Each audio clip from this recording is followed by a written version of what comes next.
we're exiting from the left side, so we want to go back in through from the right side.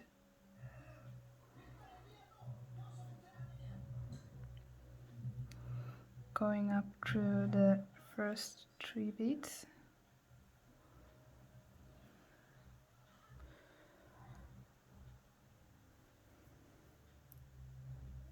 Adding a 15-0 as a corner bead. Going through the next 3 beads. Tightening along the way. Adding another 11-0. Going through 3 beads.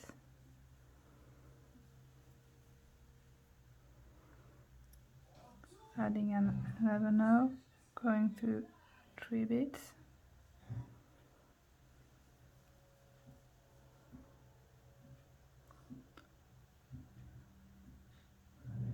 And here we are at the bottom, adding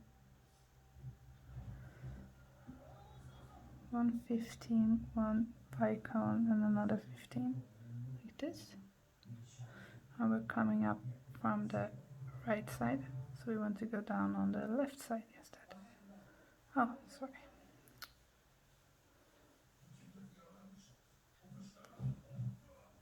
Like this. We go down on the left side, the 3 beads.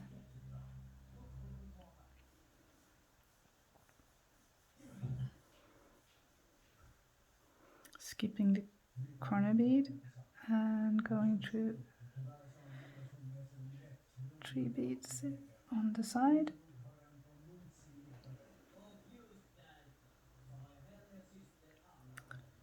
Going up through the 15-0, the bicone, and the other 15-0. And here we were going to the left before, so now we're going to go down on the right side. Going through 3 beads.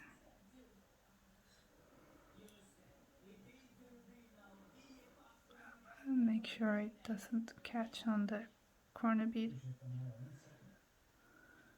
Then you will have problem making the shape of the diamond shape. Skipping the corner bead again, going through 3 beads.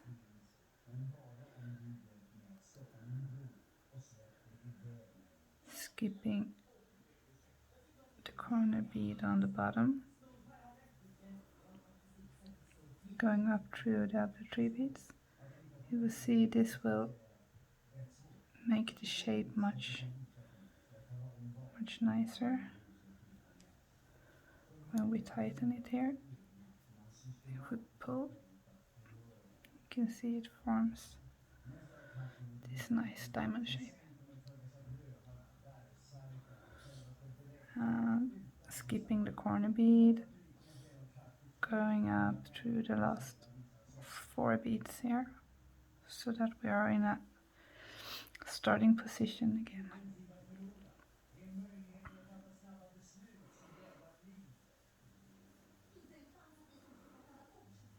And here we can start adding another 12 beads to make the next diamond shape.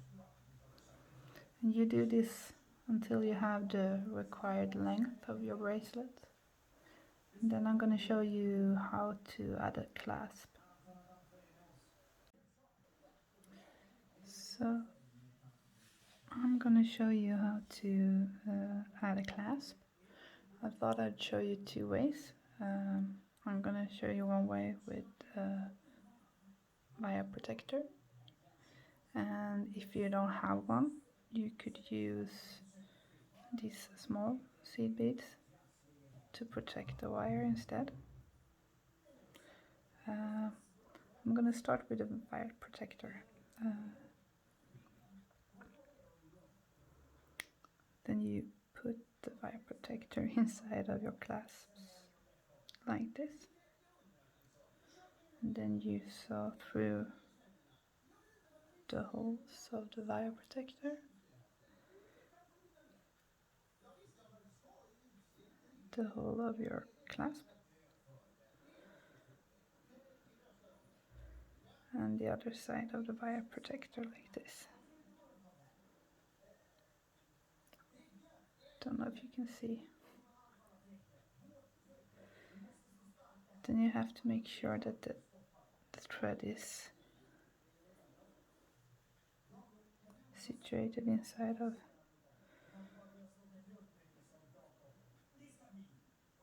this shape that holds the wire or the thread inside. When you come back, you go, sorry, getting stuck. You came out from this side, going up through, and you want to go down through on the other side like this. Pulling it tight. And I usually go through 3 or 4 times maybe, just to make sure I have a lot of thread, making the clasp more secure, I think. Sometimes I even weave down around the diamond shape like this.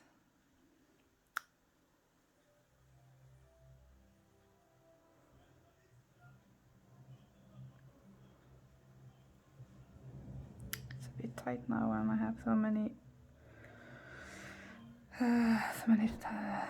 thread passings through already, so I chose a very big thread this time. Makes it a bit hard.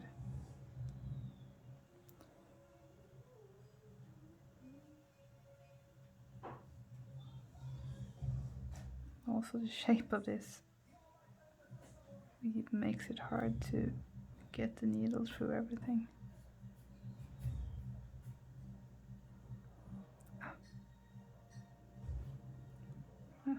See? If you're stubborn enough, you can make it. And then you go through the next 3 beads there. You see I'm still skipping the corner beads when I do this because I don't want to mess up the diamond shape. Be careful when you press through. There's a risk of both cracking the beads if it's too tight, and also getting your needle in under your nail. It hurts a lot.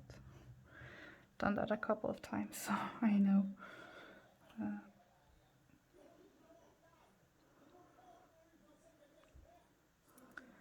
So sorry for this taking some time, but I think it feels more secure for the clasp if you have passing down through the last diamond shape before you go another.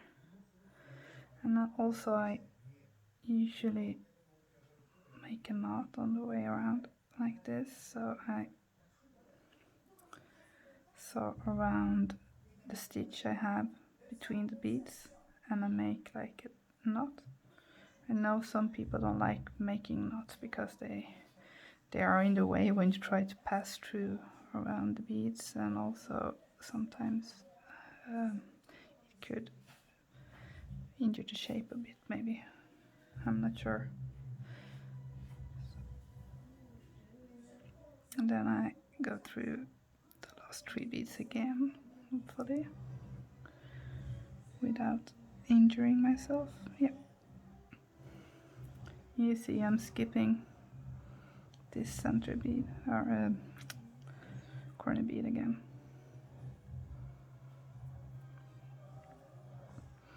Coming up here, going through the last corner bead, and going up through the wire protector again.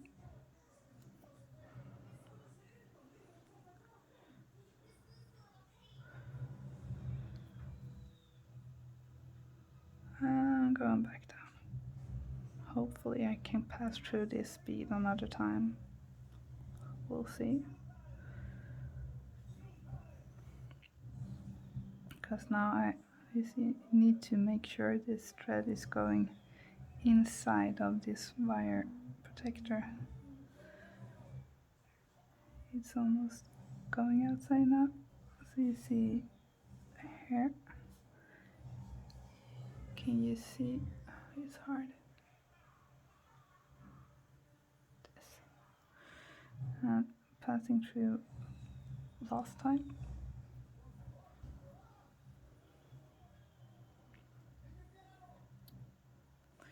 And then I go down one more time. Hopefully. You can both use a smaller thread. I have 6 lb fire line here. You could use the 4 lb. It's a bit thinner. And then you can pass through your beads more times. I recommend that if you're using even smaller beads, like if you're working with only 15 O's. For 11 O's, 6 lb usually works if you haven't passed through too many times. I think I've been a bit too stubborn this time, going through too many beads.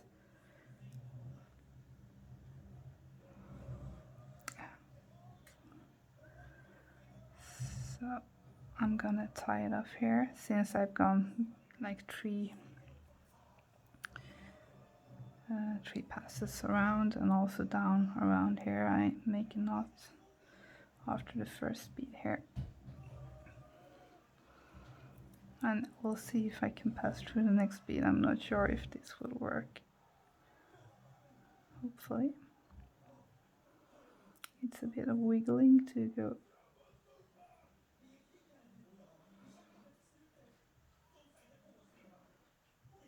This is.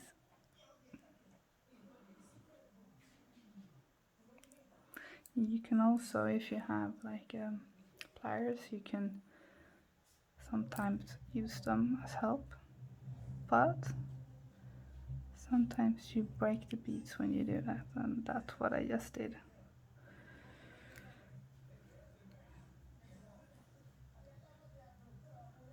So sometimes it's not so good to be stubborn.